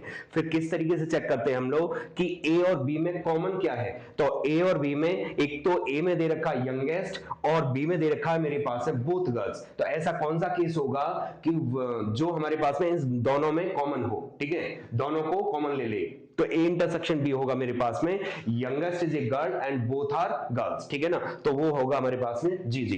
तो एन मैं कहने लगूं, एन ए इंटरसेक्शन बी कितना हो जाएगा मेरे पास में, या पहले लिख दीजिए यहां पे ए इंटरसेक्शन बी कितना हो जाएगा मेरे पास में, यहां पे आ जाएगा जी जी। ठीक है ना, ये कितना आ जाएगा मेरे पास में जी जी। तो ये मेरे पास में एन ए इंटरसेक्शन बी कितना आ जाएगा मेरे पास में O1। ठीक है ना, और ए कितना बनेगा मेरे पास में, वो कह रहा है यंगेस्ट इज ए गर्ल। तो यंगेस्ट का मतलब क्या है मेरे पास में, लड़की कौन सी छोटी होनी चाहिए हमारे पास में। ठीक है ना, तो लड़की छोटी किसमें है हमारे पास में, यानी जो पहले जो बाद में हो रही है वो हमारे पास में यंगेस्ट होगी। ठीक है ना, तो कौन सा केस है मेरे पास है, बीजी एंड जीजी। तो ये क्या होगा मेरे पास में, बीजी एंड जीजी। ठीक है ना, तो यहां पे कितना N A is equal to कितना हमारे पास में 2, N A is equal to 2, so required probability. ठीक है ना, hence required probability is equal to कितना आ जाएगा मेरे पास है, P B by A is equal to कितना N A intersection B over में कितना मेरे पास में एन ए। तो एन ए इंटरसेक्शन बी कितना है तुम्हारे पास में, एन ए इंटरसेक्शन बी तुम्हारे पास में 1 आ रहा है अपॉन में 2, दिस इज योर आंसर। ठीक है ना, तो देखो कितनी तेजी से क्वेश्चन सॉल्व हो गया, मुझे कुछ करने की जरूरत नहीं पड़ी, कोई कैलकुलेशन नहीं करनी पड़ी। दूसरा केस है मेरे पास में एटलीस्ट 1 इज ए गर्ल। ये क्या है मेरे पास में, गिवन है ये मेरे पास में। ठीक है, इसका मतलब दूसरे पार्ट को जब सॉल्व करूंगा तो ए इसको कंसीडर करूंगा मैं। ठीक है ना, तो ए क्या लूंगा मेरे पास में, द इवेंट दैट एटलीस्ट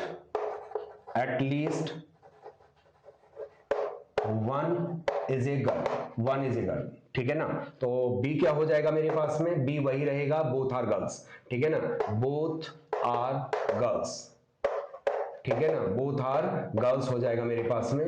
अब मैं यहाँ पे ए अगर मैं जानना चाहूं तो ए क्या होगा मेरे पास में, एटलीस्ट 1 इज ए गर्ल, ठीक है, एटलीस्ट 1 इज ए गर्ल, तो कम से कम एक लड़की होनी चाहिए। तो कितना है मेरे पास में, चाहे वो कैसी भी हो, मतलब कोई भी केस बने, लेकिन एक लड़की होनी चाहिए कम से कम, एटलीस्ट का मतलब कम से कम। तो क्या हो सकता है मेरे पास में, जी भी हो सकता है, बीजी हो सकता है, या मेरे पास में जीजी हो सकता है। मतलब क्या हुआ कि पहली लड़की है तब भी एक लड़का, कम से कम एक लड़की बनेगी, तो एक लड़की एक लड़का, तो दो पॉसिबिलिटी है, या तो जी भी बनेगा या बीजी बनेगा, या दोनों के दोनों लड़कियां हैं। तो इसमें मेरे पास में एटलीस्ट वाली कंडीशन फुलफिल हो रही है, और बी तो मेरे पास में बोथ है ही, तो एन ए कितना आ जाएगा मेरे पास में, वो मेरे पास में 3, और A intersection B, A intersection B बताइए जरा। तो बी का केस क्या बन रहा है मेरे पास में, वो जी जी है, जी जी है। इन दोनों में कॉमन क्या है मेरे पास में, जी जी, ठीक है, इन दोनों में कॉमन क्या है मेरे पास में, जी जी, ठीक है ना। तो ये कितना आ जाएगा, n A intersection B is equal to हमारे पास में 1। सो रिक्वायर्ड प्रोबेबिलिटी कितनी हो जाएगी, hence required probability is equal to P B by A, P B by A is equal to n A intersection B over में कितना हमारे पास में, n A is equal to, n A कितना है मेरे पास में, n A is equal to 3 है, तो 3 अपॉन में कितना मेरे पास में, sorry, n A intersection B मेरे पास में 1 है, तो 1 अपॉन में 3, दिस इज आंसर, ठीक है ना। तो ये क्वेश्चन भी बिना कैलकुलेशन के सॉल्व हो चुका है। तो नेक्स्ट क्वेश्चन पे चलते हैं हम लोग। क्वेश्चन दे रखा है, an instructor has question bank consisting of 300 easy true false questions. ये टीएफ का मतलब क्या है, true false, true false questions, 200 difficult true false questions, 500 easy MCQ and 400 difficult MCQ. If a question is selected from the question bank, what is the probability that it will be an easy question given that it is a MCQ? ठीक है, तो statement बहुत बड़ी दिखाई देती है ऐसे questions में, प्रोबेबिलिटी के क्वेश्चंस में, और क्वेश्चन में ज्यादा कुछ होता नहीं है, ठीक है ना। तो सबसे पहला काम ध्यान रखना कि चाहे वो बेस थ्योरम का क्वेश्चन हो, चाहे हमारे पास में किसी का भी क्वेश्चन हो प्रोबेबिलिटी का, सबसे लास्ट में पहुंचे, what is the probability that it will be an easy question given that it is a MCQ, ठीक है ना। तो गिवन क्या है मेरे पास में, एमसीक्यू, तो बस वही पता है आप लोगों को, ए क्या लेट करना है, बाकी का सारा काम बाद में करेंगे। तो यहाँ पे क्या लिख लेते हैं, सॉल्यूशन। तो ए क्या है, गिवन, गिवन क्या है मेरे पास में, एमसीक्यू, ठीक है ना, एमसीक्यू शॉर्ट में बता रहा हूं मैं, ठीक है ना, बाकी का लैंग्वेज लिख लेना कि the event that it is MCQ, ठीक है ना। तो ए इज इक्वल टू क्या है मेरे पास में, एमसीक्यू, और बी इज इक्वल टू क्या होगा मेरे पास में, जिसकी प्रोबेबिलिटी निकालनी है। तो प्रोबेबिलिटी किसकी निकालनी है, इजी क्वेश्चन की। तो ये क्या है मेरे पास में, इजी क्वेश्चन, इजी क्वेश्चन, ठीक है जी। अब जरा देखो यहाँ पे एन ए कितना आ जाएगा मेरे पास में, n A is equal to, इसका मतलब क्या हुआ मेरे पास में कि इजी जो एमसीक्यू है वो कितने हैं मेरे पास में, ठीक है ना। तो एमसीक्यू टोटल है मेरे पास में, देखो एमसीक्यू मेरे पास में 400 ये रहे, 400 ये 500 हमारे पास है, 500 एमसीक्यू इजी है और 400 हमारे पास में डिफिकल्ट है। तो कितना हो गया मेरे पास में, 500 प्लस में 400 इज इक्वल टू कितना आ गया मेरे पास में, 900, ठीक है ना। कितने हो गए मेरे पास में, 900। अब मुझे ए इंटरसेक्शन बी बताना है, ए इंटरसेक्शन बी कितना हो जाएगा मेरे पास में, इन दोनों में कॉमन क्या है। देखो यहाँ पे मैं वो नहीं बना सकता, सेट नहीं तैयार कर सकता इसका, ठीक है ना। तो आप लोग क्या करेंगे, कॉमन सेंस यूज करेंगे, यानी ए इंटरसेक्शन बी। तो ए और बी में कॉमन क्या है, यहां पे बी है इजी क्वेश्चन और ए क्या है मेरे पास में, एमसीक्यू। तो दोनों में कॉमन क्या हुआ मेरे पास में, इजी एमसीक्यू। तो इजी एमसीक्यू, ठीक है, इजी एमसीक्यू है, ठीक है ना। तो दोनों में जो कॉमन बना वो इजी एमसीक्यू। तो इसका मतलब क्या हुआ कि एन ए इंटरसेक्शन बी कितना हो जाएगा तुम्हारे पास में, एन ए इंटरसेक्शन बी। तो चेक करें जरा इजी एमसीक्यू कितने हैं तुम्हारे पास में, इजी एमसीक्यू तुम्हारे पास में 500 है, ठीक है। तो कितने हो गए मेरे पास में, ये 500, ठीक है ना। बस कहानी खत्म, रिक्वायर्ड प्रोबेबिलिटी लिख दो। तो कितना आ जाएगा, required probability is equal to P B by A, P B by A is equal to कितना आ जाएगा हमारे पास में, ये पी एन, हम तो पी यूज नहीं करते, n A intersection B over में कितना हमारे पास में एन ए। तो जरा देखिए यहाँ पे एन ए इंटरसेक्शन बी कितना है तुम्हारे पास में, वो 500 है, ओवर में कितना हमारे पास में 900 इज इक्वल टू 0 से 0 cancel 5/9। This is your answer. तो देखो क्वेश्चन में कुछ भी नहीं था, जितना मुझे लिखना पड़ा यहाँ पे उससे मतलब 3-4 लाइन में ये क्वेश्चन सॉल्व हो गया, लिखने सॉल्यूशन में कुछ भी नहीं है, ठीक है ना। तो क्वेश्चंस ऐसे ही आएंगे आप लोगों के पास में, ठीक है। तो चलते हैं नेक्स्ट क्वेश्चन पर। बच्चों लाइट नहीं है तो आप लोगों को मैनेज करना पड़ेगा, ठीक है ना। तो क्योंकि बीच में छोड़ नहीं सकते, तो क्वेश्चन दे रखा है हमारे पास में probability of solving specific problems independently by, यहाँ पे by P and Q, यहाँ पे by P and Q मैं ले लेता हूँ, यहाँ पे by P and Q are 1/2, 1/3 respectively if both try to solve the problem independently find the probability। पहला पार्ट है हमारे पास में the problem is solved, ठीक है। और दूसरा है मेरे पास में exactly one of them solves the problem, ठीक है ना। प्रॉब्लम सॉल्व होनी चाहिए, तो प्रॉब्लम सॉल्व होने का मतलब क्या है मेरे पास में, प्रॉब्लम को P सॉल्व कर दे या Q सॉल्व कर दे या दोनों सॉल्व कर दे, ठीक है ना। तो इसका मतलब क्या होता है कि A यूनियन B की बात कर रहा है हमसे, ठीक है ना। किसकी बात कर रहा है हमसे, P A यूनियन B की बात कर रहा है, ठीक है। तो यहाँ पे लिख देंगे सॉल्यूशन, तो A is equal to, let कर लेते हैं A is equal to the event that problem is solved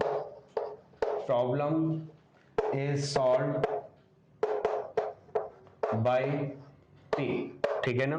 B क्या ले लेते हैं हम लोग यहाँ पे, problem is solved by Q, ठीक है ना।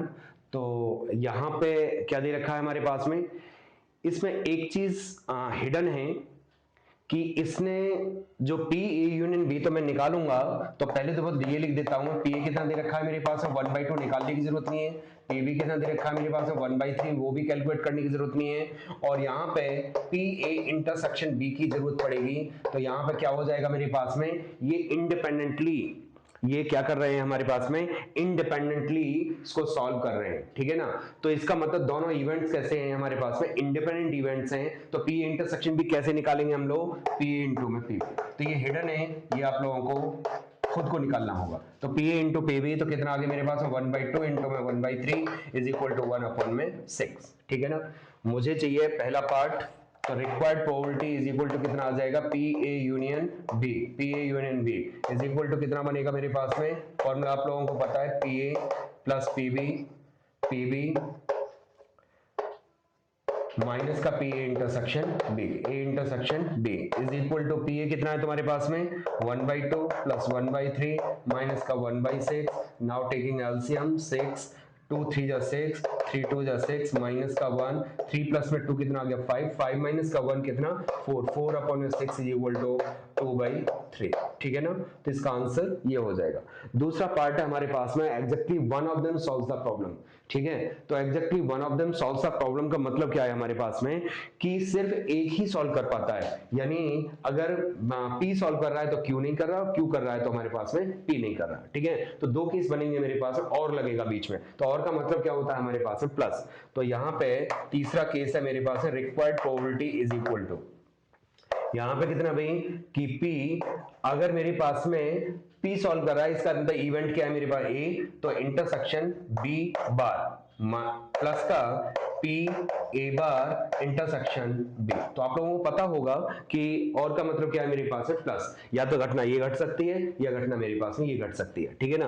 तो इसका फॉर्मूला तुम्हें पता है, तो क्या करना है, याद करने का तरीका है कि जिसके ऊपर बार नहीं लगा हुआ है उसमें से किसको माइनस करना है, इंटरसेक्शन को माइनस करना है। किसके ऊपर बार नहीं है, A के ऊपर नहीं है, तो PA माइनस का PA इंटरसेक्शन B, ठीक है। यहाँ किसके ऊपर बार नहीं है, यानी B के ऊपर नहीं है, तो B में से किसको माइनस कर दोगे, PA इंटरसेक्शन B कर दोगे, ठीक है जी। तो यहाँ पे मेरे पास में PA प्लस में PB सारी वैल्यू पुट कर दीजिए, तो ये आ गया मेरे पास में PA प्लस PB माइनस का 2p a इंटरसेक्शन b, ठीक है।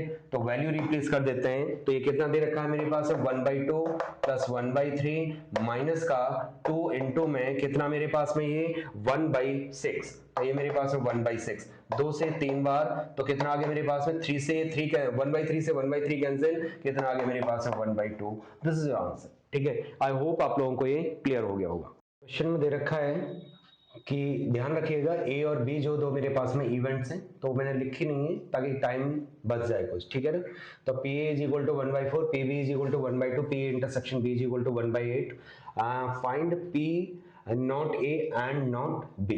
तो इसका मतलब क्या हुआ, p नॉट a का मतलब क्या है हमारे पास में, नॉट a का मतलब होता है p a bar intersection, and का मतलब क्या है इंटरसेक्शन, और ये मेरे पास में b बार, ठीक है ना।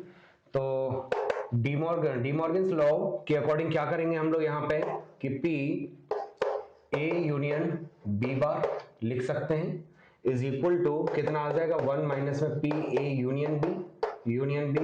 तो यहाँ पे फॉर्मूला लगा देते हैं, तो P A plus P B minus का P intersection B।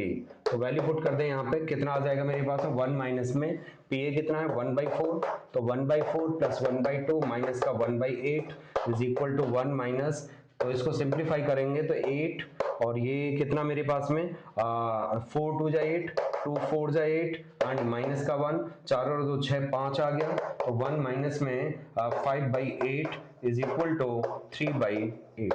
This is answer, यही आप लोगों का आंसर हो जाएगा, ठीक है। आई होप आप लोगों को ये क्लियर हो गया होगा। अब एक क्वेश्चन मैं इसका डिस्कस कर लेता हूं जो प्रोबेबिलिटी डिस्ट्रीब्यूशन का है, ठीक है ना। 2 cards are drawn successively with replacement from a well shuffled deck of 52 cards, find the probability distribution of number of aces. तो जब आप लोगों के पास में प्रोबेबिलिटी डिस्ट्रीब्यूशन का क्वेश्चन आए तो वहां पे लिखा हुआ आएगा, आप लोगों को हिंट मिलेगा कि फाइंड द प्रोबेबिलिटी डिस्ट्रीब्यूशन, ठीक है ना। तो समझ जाएं आप लोग वहां पे कि भाई प्रोबेबिलिटी डिस्ट्रीब्यूशन का क्वेश्चन है, ठीक है ना। तो नंबर ऑफ एसेस, अब यहां पे ध्यान देंगे प्रोबेबिलिटी डिस्ट्रीब्यूशन किसका चाहिए, नंबर ऑफ एसेस का, ठीक है ना। तो कितने कार्ड ड्रॉ किए गए हैं, 2 कार्ड ड्रॉ किए गए हैं, तो हमेशा उससे एक ज्यादा केस बने, हमेशा नहीं कह सकते लेकिन मोस्टली जो है 99% जो है वो एक केस हमारे पास में ज्यादा बनेगा।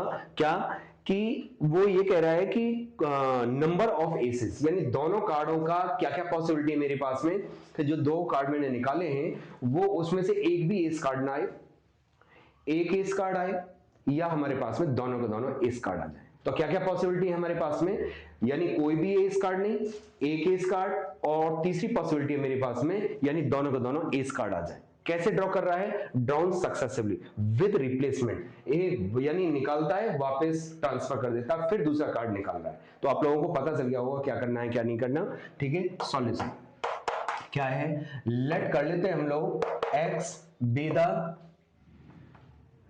Random variable, let x be the random variable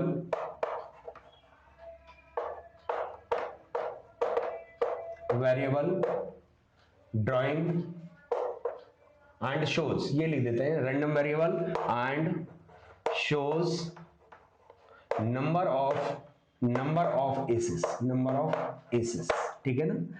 तो देन मेरे पास में जो x में भी x क्या हो सकता है मेरे पास में, x इक्वल टू 0 1 और ये मेरे पास है 2, यानी 2 पॉसिबिलिटी है मेरे पास में, ठीक है ना। तो अब मैं क्या निकालता हूं यहाँ पे, px इक्वल टू 0 निकालता हूं। px इक्वल टू 0 का मतलब क्या है कि probability getting no ace card, यानी कोई भी एस कार्ड हमारे पास में नहीं निकला है, उसकी प्रोबेबिलिटी चाहिए।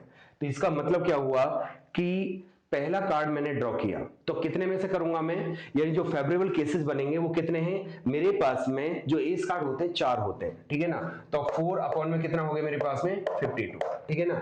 दूसरा कार्ड मैंने निकाला है नहीं, यहाँ पे हमारे पास एक भी एस कार्ड नहीं लेना, तो इसका मतलब क्या, नॉन एस कार्ड कितने हैं मेरे पास में, 4 तो एस कार्ड हो गए मेरे पास में, नॉन एस कार्ड कितने हो गए मेरे पास में, नॉन एस कार्ड हो गए मेरे पास में 48। तो 48 में से एक कार्ड जो है निकालना है, तो कितना आ जाएगा मेरे पास 48 ओवर में कितना हमारे पास में 52, ठीक है, इनटू इनटू क्यों आएगा एंड, यानी मुझे दूसरा कार्ड भी निकालना, अभी कंडीशन कंप्लीट नहीं हुई है, तो मेरे पास है दूसरा कार्ड, लेकिन कैसे निकालना है, वो कार्ड वापस डाल दिया गया है, तो जितने पहले थे उतने ही वापस हो गए, 48 नॉन एस कार्ड थे तो 48 ही रहे, एंड मेरे पास में टोटल 52 थे तो 52 रहे, तो कितना आ गया मेरे पास में 48 अपॉन में 52, तो कितना आ जाएगा मेरे पास में, यानी कैंसिल कर देते हैं इसको, तो 4 से 12 बार, 4 से 13 बार, तो कितना आ जाएगा मेरे पास ये कैंसिल, तो 12/13 इंटू में 12/13 इज इक्वल टू 144 अपॉन में 169, तो ये मेरे पास है px इक्वल टू 0 आ गया, ठीक है ना। दूसरा आएगा हमारे पास में px इक्वल टू 1, तो px इक्वल टू 1 का मतलब क्या है हमारे पास में, एक एस कार्ड, तो ये मेरे पास में पहला एस कार्ड हो सकता है या हमारे पास में दूसरा एस कार्ड हो सकता है, तो कितना आ जाएगा मेरे पास में p, अगर मैं probability of drawing S card, ठीक है, तो अगर मैं यहाँ पे लेट कर लेता हूं, let e be the event drawing an ace card, ठीक है ना, तो क्या हो जाएगा मेरे पास है पीई, कितना आ जाएगा मेरे पास में, एस कार्ड की प्रोबेबिलिटी कितनी मेरे पास है, ये 4 अपॉन में 52 इज इक्वल टू 1 अपॉन में 13, और पीई बार नॉन एस कार्ड की कितनी हो जाएगी मेरे पास है 1 माइनस 1/13 इज इक्वल टू 12/13, तो जो आप यहाँ पे लगा सकते थे कि यहाँ पे क्या करता मैं, पीई बार इंटू में पीई बार, तो कितना आ जाता मेरे पास में 12/13 इंटू में 12/13, ऐसे भी आप लोग कर सकते हैं, तो यहाँ पे क्या आ जाएगा मेरे पास में कि पहली बार में अगर मेरे पास में एस कार्ड आया तो दूसरी बार में नहीं आएगा मेरे पास में, और का मतलब प्लस पीई बार पहली बार में नहीं आया तो दूसरी बार में आएगा मेरे पास में, ठीक है ना, तो ये आ गया, इसको सिंप्लीफाई कर देते हैं हम, तो जब इसको सिंप्लीफाई करेंगे तो कितना आएगा,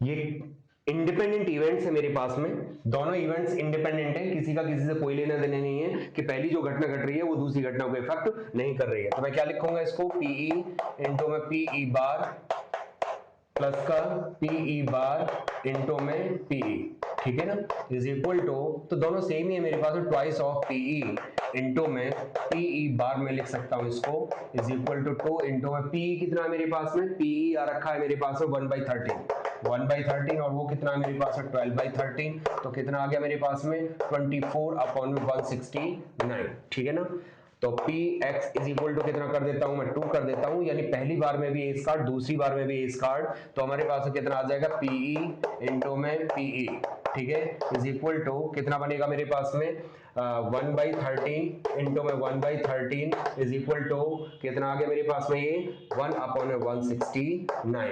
अपॉन में 169, तो ये हमारे पास में क्या आ रहा है कि तीनों केसेस के लिए पॉसिबिलिटी हमारे पास में तैयार कर दिया मैंने। अब यहाँ पे डिस्ट्रीब्यूशन करना था तो यहाँ पर टेबल बना देंगे, तो टेबल कैसे बनेंगे यहाँ पे कि x और ये मेरे पास है px, ठीक है, जो पॉसिबिलिटी है वो लिख दें 0, 1 और 2, तो px equal to 0, x equal to 0 पे वैल्यू कितनी आ रही है मेरे पास में, वो आ रही थी 144 अपॉन में 169, और ये कितनी आ रही थी दूसरी हमारे पास में px इक्वल टू 1 के लिए 24 अपॉन में 169, ठीक है ना, और तीसरी कितनी आ रही है मेरे पास में 1 अपॉन में 169।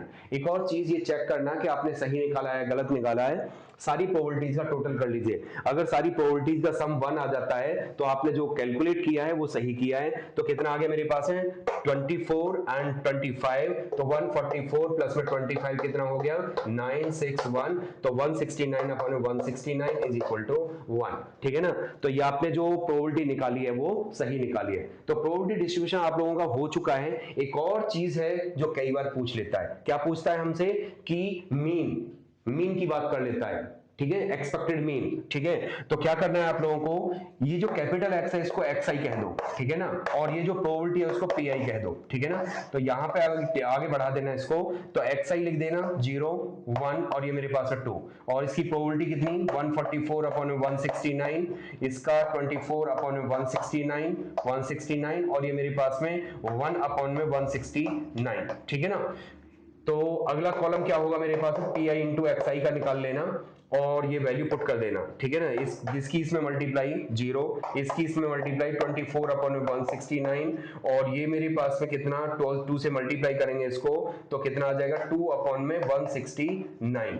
तो मीन क्या होगा मेरे पास में, मीन बनेगा मेरे पास में सिग्मा पी आई इंटू में एक्स आई। तो ध्यान रखें sigma P I into X I जितना निकल के आएगा वही आप लोगों को आंसर है। इसको टोटल कर देते हैं तो टोटल कितना आएगा मेरे पास में 26, तो ये आ जाएगा 24 अपॉन में 169 प्लस का 2 अपॉन में 169 इज इक्वल टू 26 अपॉन में 169, यही आप लोगों का मीन निकल के आ जाएगा।